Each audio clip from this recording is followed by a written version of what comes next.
Ya, halo pemirsa, apa kabar Anda hari ini? Langsung dari studio IDX Channel Jakarta, saya Prasetyo Wibowo kembali hadir dalam Market Review, program yang mengupas isu-isu penggerak ekonomi di tanah air. Dan kali ini kita akan membahas bagaimana terkait dengan upaya pemerintah yang sudah memblokir sekitar 2.760 rekening judi online. Apakah ini menjadi bagian daripada perluasan pemberantasan judi online di Indonesia? Langsung saja kita mulai Market Review selengkapnya.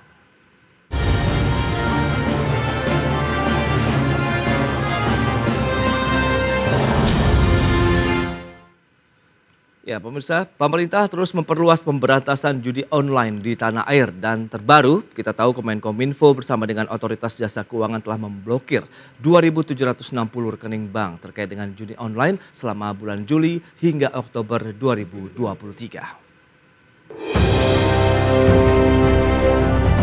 Kementerian Komunikasi dan Informatika hingga kini terus memperluas upaya pemberantasan judi online yang telah menimbulkan keresahan di masyarakat.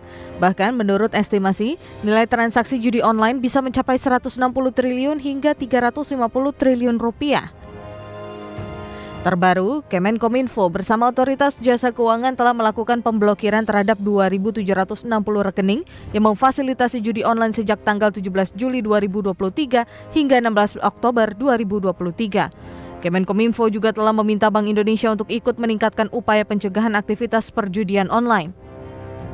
Kemenkominfo juga telah mengambil langkah tegas dengan memutus akses terhadap 237.096 konten judi online dari situs dan alamat internet protokol atau IP address.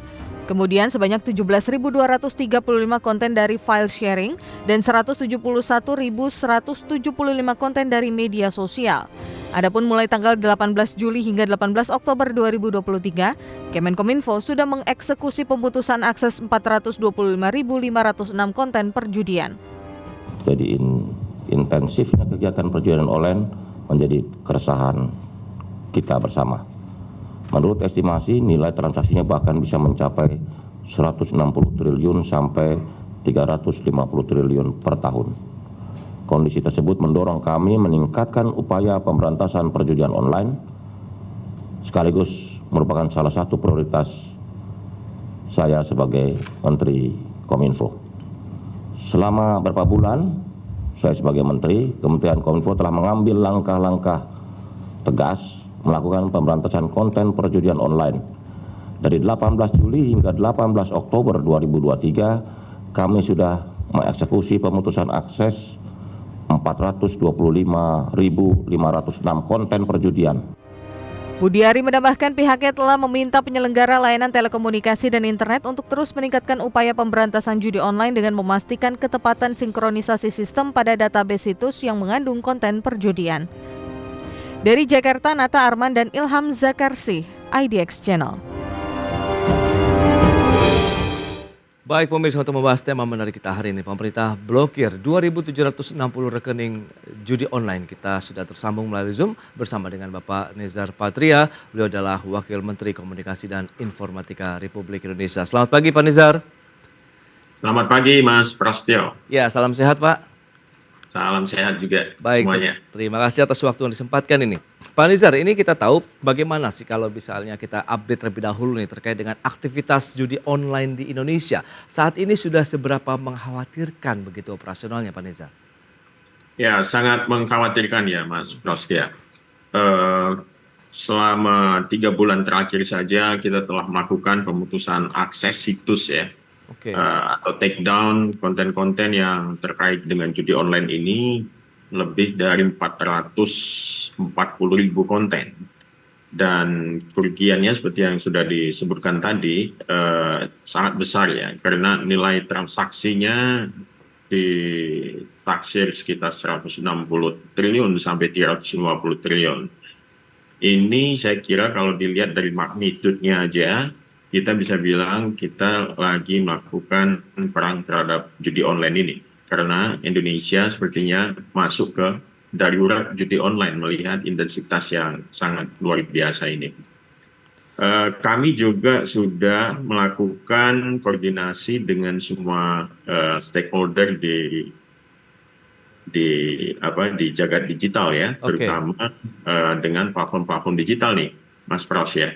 Kita sudah mengontak, antara lain misalnya kita kerjasama dengan Google juga, dengan Meta. Dengan Meta kita berterima kasih karena mereka juga sudah melakukan usaha yang cukup intens, Oke. sehingga 2 bulan terakhir Meta saja sudah menghapus kurang lebih 1,6 juta konten dan lebih dari 450.000 iklan perjudian dengan target pengguna di Indonesia. Karena ini melanggar kebijakan Meta, maka mereka juga melakukan take down dengan sendirinya. Ini laporan yang kita terima. Begitu Mas Pras. Baik, nah lantas kalau kita lihat dengan besaran tadi kisaran yang cukup besar ya 160 sampai dengan 350 triliun begitu ya perputaran judi online di Indonesia. Lantas faktor apa sih yang membuat judi online juga akhirnya marak begitu di Indonesia? Ya ada banyak faktor ya. Mungkin juga karena pertumbuhan internet kita juga sangat masif. Sekarang ada 215 juta pengguna internet Oke. di Indonesia tahun 2023 ya, berdasarkan data yang kita peroleh. Dan saya kira tentu saja ini merupakan pasar yang besar ya untuk semua atau segala jenis aplikasi, termasuk dalam hal ini juga aplikasi judi online ini. Hal yang lain mungkin juga mereka menargetkan lapis sosial bawah gitu ya. Banyak pemuda-pemuda di pedesaan, ibu rumah tangga gitu, yang terlibat dalam aplikasi judi online ini atau tertarik atau dirayu atau terjebak oleh permainan judi online ini. Nah, kita cukup mewaspadai lah ya dengan intensitas yang luar biasa dari serangan-serangan aplikasi ini ke gadget-gadget saudara-saudara kita ya. Dan ini saya kira persoalan yang sangat serius karena uang yang dihabiskan di judi online ini bisa merusak ekonomi rumah tangga masyarakat kita di bawah. Baik, dan kita tahu juga Kemenkominfo bersama Otoritas Jasa Keuangan tadi juga sudah disampaikan telah memblokir sekitar 2.760 rekening yang terkait dengan judi online. Nah, sejak kapan aksi pemblokiran dilakukan? Kemudian bagaimana efektivitasnya sejauh ini juga nih Pak Nizar? Sebetulnya sudah cukup lama juga, sudah 5 tahun kita melakukan monitoring dengan sangat intens terhadap judi online ini. Tapi pertumbuhannya sendiri luar biasa gitu. Jadi ada data dari OJK misalnya menyebutkan 5 tahun terakhir ya, di tahun 2017 saja itu ada 250.000 transaksi senilai 2 triliun. Lalu 5 tahun kemudian di tahun 2022 tahun lalu gitu, itu tercatat 104 juta transaksi dengan nilai kurang lebih 104 triliun. Jadi bisa dibayangkan ada lonjakan yang luar biasa ya dari transaksi judi online ini. Nah, faktornya banyak sekali saya kira Mas Pras ya.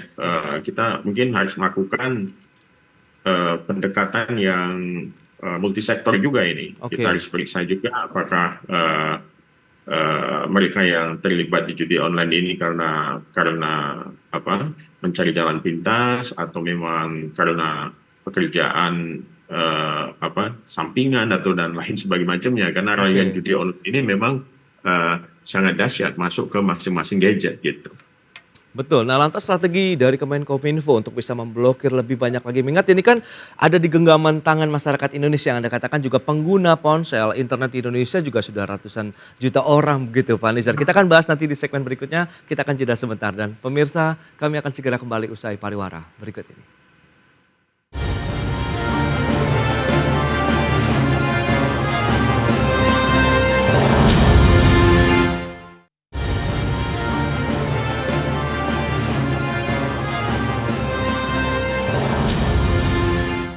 Ya, terima kasih Anda masih bergabung bersama kami dalam Market Review dan pemirsa berikut ini kami sampaikan sejumlah data terkait dengan upaya pemblokiran bagian daripada pemberantasan judi online yang sudah dilakukan oleh Kementerian Komunikasi dan Informatika. Data selengkapnya bisa Anda saksikan di layar televisi Anda. 18 Juli sampai dengan 18 Oktober 2023 dengan rentang beberapa bulan saja sudah ada sekitar total ini ya 425.506 konten judi online yang sudah di take down. Kemudian ini terdiri dari 237 ribuan konten judi online dari situs dan IP address, kemudian 17.235 konten dari file sharing dan 171.175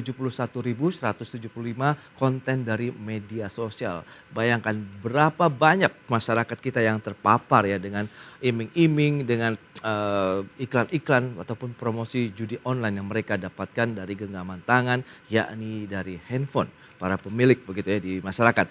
Berikutnya, transaksi judi online.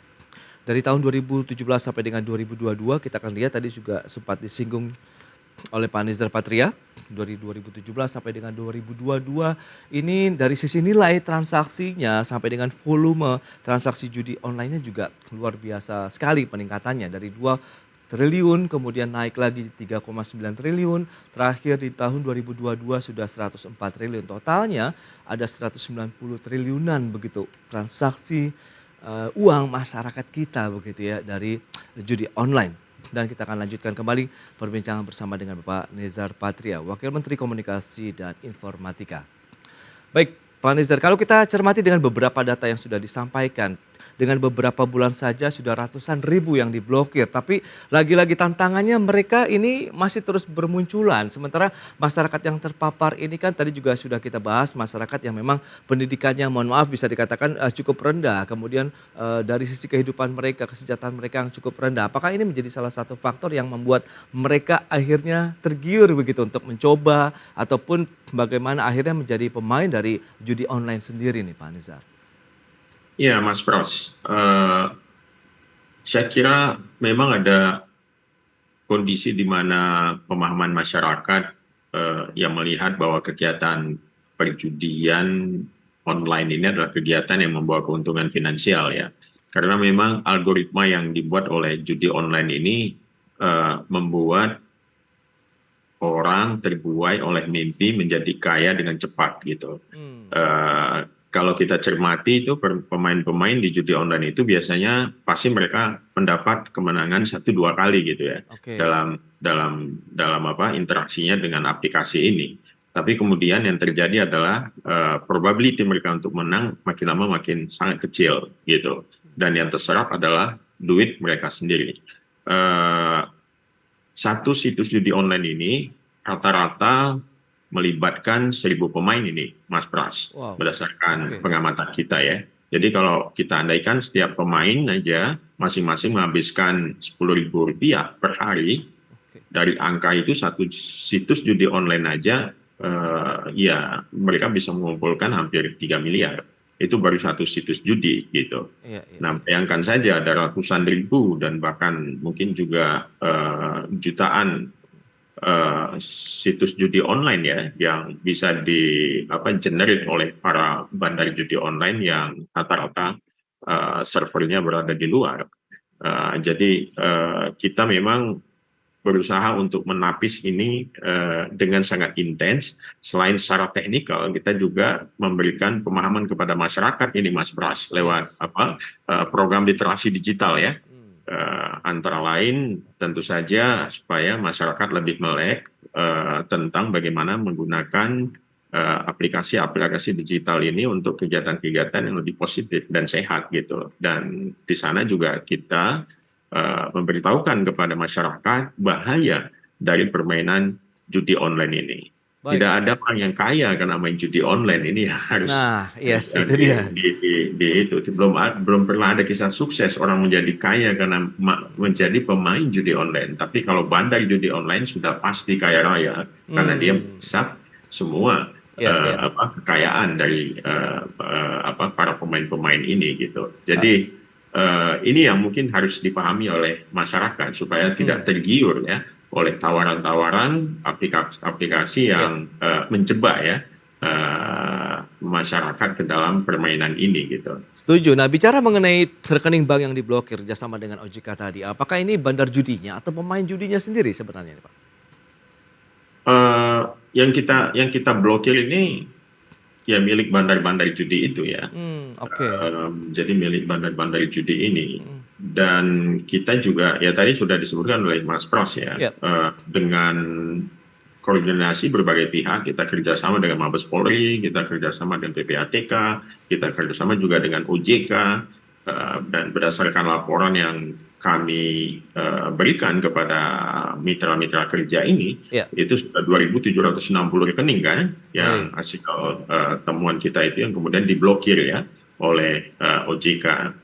Nah, kita akan terus melakukan usaha itu dengan apa ya, dengan cukup intens. Di Kominfo sendiri itu ada satu satgas khusus yang dibuat yang Oke. bekerja 24 jam itu, Mas Pras.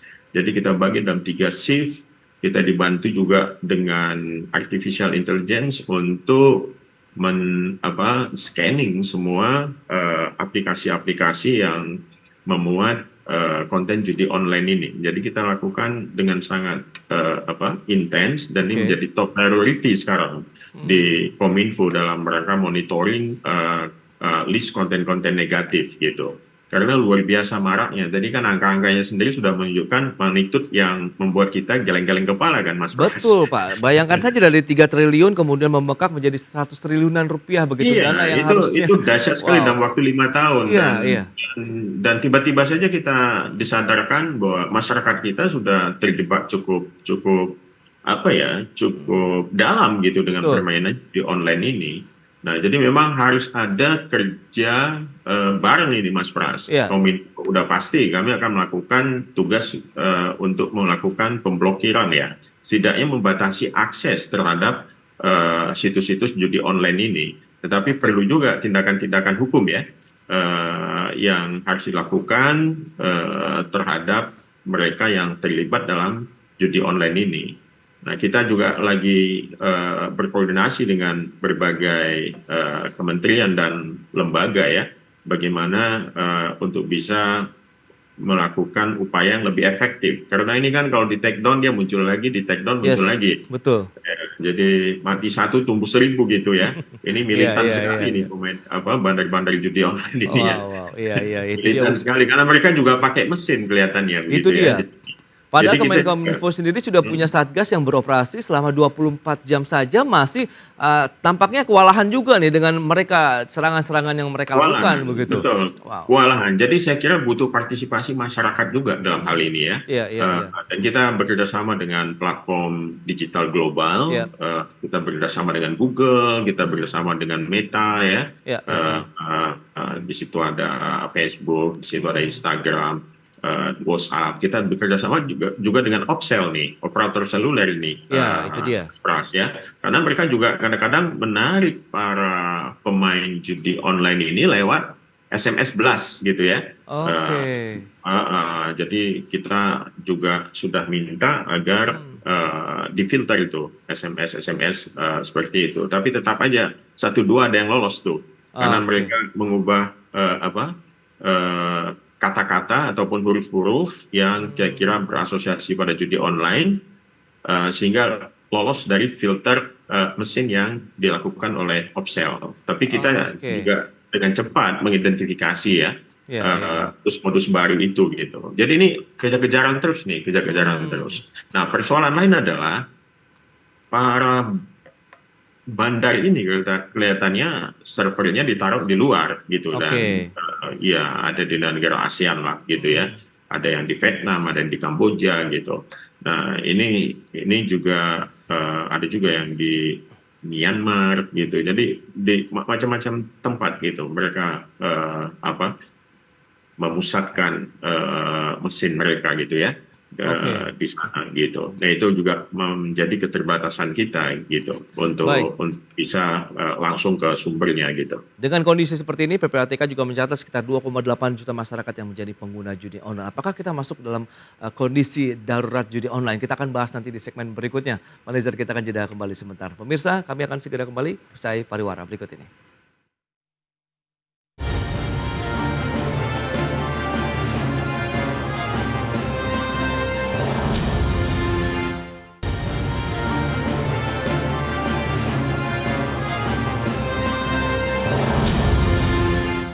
Baik, pemirsa, semakin menarik perbincangan kita bersama dengan Bapak Nezar Patria, Wakil Menteri Komunikasi dan Informatika. Kita akan lanjutkan kembali Pak Nezar. Ini 2,8 juta pengguna judi online begitu ya, data dari PPATK. Dan ini terdiri dari pelajar, mahasiswa, ibu rumah tangga hingga petani. Bagaimana Pak Nezar? Anda melihat kondisi real yang dialami masyarakat saat ini yang terjebak begitu dari judi online yang mereka dapatkan terus-menerus begitu dari handphone ataupun gadget yang mereka miliki. Ya, cukup memprihatinkan ya, Mas Ya, Pras. Saya kira saya setuju dengan frasa bahwa kita darurat judi online gitu ya, oke, saat ini. Dan memang kondisinya ya darurat sekarang ini dalam artian dampaknya sudah sedemikian meluas ya, oke, dan juga dalam terhadap kehidupan masyarakat sehari-hari gitu. Tentu ini menjadi keprihatinan yang luar biasa. Bapak Presiden sendiri itu langsung memberikan arahan, Mas Pras, ya, kepada kami ya untuk segera menangani judi online ini dan bersikap tegas terhadap semua aplikasi-aplikasi yang mengandung judi online ini. Dan kami juga dalam melakukan upaya untuk menapis judi online ini di jagat digital kita, oke. berkesimpulan bahwa ini nggak bisa dilakukan dengan cara business as usual gitu ya, karena skala urgensinya yang perlu, yang sudah sampai kepada darurat judi online itu saya kira butuh satu koordinasi yang lebih intens lagi ya, dan mungkin juga koordinasi yang sifatnya cross border dengan negara-negara tetangga gitu. Cuma Oke, memang kita dihadapi juga oleh satu kenyataan, permainan judi ini kan tidak semua ilegal ya oke. di negara-negara tetangga kita ya. Hmm, Jadi mungkin kita butuh satu diplomasi yang lain gitu ya dalam iya, rangka bagaimana mengurangi serangan-serangan judi online ini. betul. Nah, buat kita itu Ya, yang penting adalah melindungi masyarakat. Itu yang pertama ya yes, di Kominfo ya. Melindungi masyarakat dari konten-konten judi online ini. Ini sesuai dengan amanat Undang-Undang ITE juga kan. betul, betul. Dan kita juga menjalankan Undang-Undang KUHP nih ya kan, pasal 303 dan seterusnya itu. Jadi tujuan kami memblokir konten-konten itu sesungguhnya bukan semata-mata membuat bandar dan pelaku ini jera, tetapi kami ingin masyarakat terhindar dari dampak negatif konten perjudian online ini. Nah, jika pemblokiran ini kemudian berujung pada upaya penegakan hukum ya oleh kepolisian dan aparat penegak hukum yang lain gitu yang bisa bergerak untuk menahan serangan judi online ini, saya kira akan sangat efektif ya dan Ya, bisa menimbulkan efek jera gitu terhadap para bandar, para pelaku ya. judi online ini. Tapi paralel, misalnya kita juga mencoba menjalin komunikasi dengan negara lain begitu ya, secara G2G begitu. Bagaimana dengan kita penguatan masyarakatnya sendiri, literasi yang seperti Anda sampaikan begitu. Apakah akan segera dilakukan dengan cukup masif begitu, melibatkan juga mungkin kepala daerah, pemerintah daerah setempat ataupun melalui sarana pendidikan begitu di sana? Kita sudah melakukan upaya literasi digital hampir 1 dekade belakangan ini ya Ya, oleh Kominfo gitu dengan kampanye literasi digital. Ini sebetulnya bagian dari desain besar transformasi digital yang sedang kita lakukan selain oke, meningkatkan konektivitas tadi ya Mas Pras ya. baik. Dan kita berprinsip tidak ada satupun di daerah yang menjadi bagian Republik Indonesia ini yang tidak terkoneksi secara digital. Itu program ya yang dilakukan oleh pemerintah, dan sampai hari ini bisa dikatakan lebih dari 90% sudah tercover ya dengan konektivitas yang cukup baik, dan kita sedang mengerjakan juga beberapa konektivitas lain di daerah yang sulit ya, terutama di Indonesia bagian timur ya, Mas Pras Oke, gitu. Ada di masyarakat kita yang hidup misalnya di daerah-daerah yang jauh ya. Ada di daerah 3T, ada juga yang di daerah pegunungan yang membutuhkan akses internet juga. Nah, makanya ada program BTS 4G itu yang sedang dilakukan dengan cukup intens juga gitu. Baik, Pak Neza, terakhir harapan Anda terkait dengan pemberantasan judi online dan tahap yang kita sudah masuk dalam darurat judi online begitu di Indonesia. Ya, saya berharap ada partisipasi yang lebih luas ya dari semua stakeholder, baik yang di jagat digital maupun organisasi-organisasi masyarakat, untuk memberikan pemahaman kepada masyarakat untuk menjauhi yang namanya judi online ini. Nah, ya kita tahu ini di jagat digital ini macam-macam cara orang untuk mengambil keuntungan ya. Ada juga pinjaman online ilegal ya, ya itu juga cukup menekan masyarakat yang terjebak atau terjerat dengan aplikasi-aplikasi seperti ini. Nah, jadi kami mengimbau agar masyarakat berhati-hati dan menjauhi semua bujuk rayu yang pada akhirnya nanti membuat masyarakat menjadi tambah sulit hidupnya. Baik, itu dia beragam upaya yang sudah dilakukan oleh Kementerian Komunikasi dan Informatika, dan penting adalah kita juga membentengi diri kita sendiri begitu ya Pak Nezar ya. Bagaimana kita mewaspadai tidak terjebak lagi dalam bujuk rayu ini, judi online yang sangat dekat sekali di handphone kita. Baik, Pak Nezar, terima kasih banyak atas waktu dan sharing yang sudah Anda sampaikan kepada pemirsa IDX Channel pada hari ini. Selamat melanjutkan aktivitas Anda kembali, salam sehat Pak Nezar. Terima kasih Mas Pras, salam sehat semuanya.